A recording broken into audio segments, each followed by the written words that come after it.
महाराष्ट्र तापला. बहुतांश ठिकाणी तापमान 40 अंशाच्या वर. नंदुरबारमध्ये सर्वाधिक 45.3 अंश तापमानाची नोंद. विदर्भात काही ठिकाणी अवकाळीचा इशारा. महाराष्ट्र सध्या प्रचंड तापला आहे. तापमानाचा उद्रेक होत असून आता कमाल तापमान 50कडे झेप घेत असल्याचं चित्र आहे.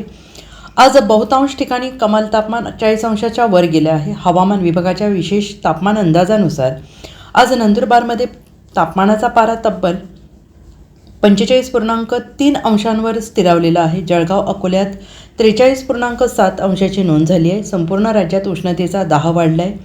दरम्यान विदर्भात पुन्हा एकदा अवकाळी पावसाचा येलो अलर्ट देण्यात आला आहे. तर मराठवाड्यातील छत्रपती संभाजीनगर, जालना, बीड जिल्ह्यात प्रचंड उष्ण आणि दमट हवामान राहणार आहे. महाराष्ट्रात सध्या विदर्भ वगळता उर्वरित संपूर्ण राज्यात तापमानाचा उच्चांक झाला आहे.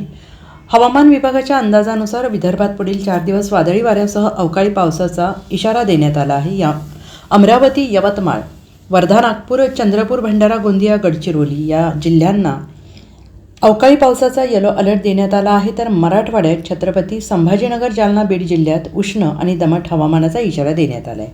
छत्रपती संभाजीनगरमध्ये आज 42.5 अंश सेल्सिअस एवढं तापमान नोंदवलं गेलं आहे. हवामान विभागाच्या अंदाजानुसार कोकण आणि मध्य महाराष्ट्र, मराठवाड्यात सामान्याहून अधिक नोंदवण्यात आले. Bureau report, SBN Marathi, Mumbai.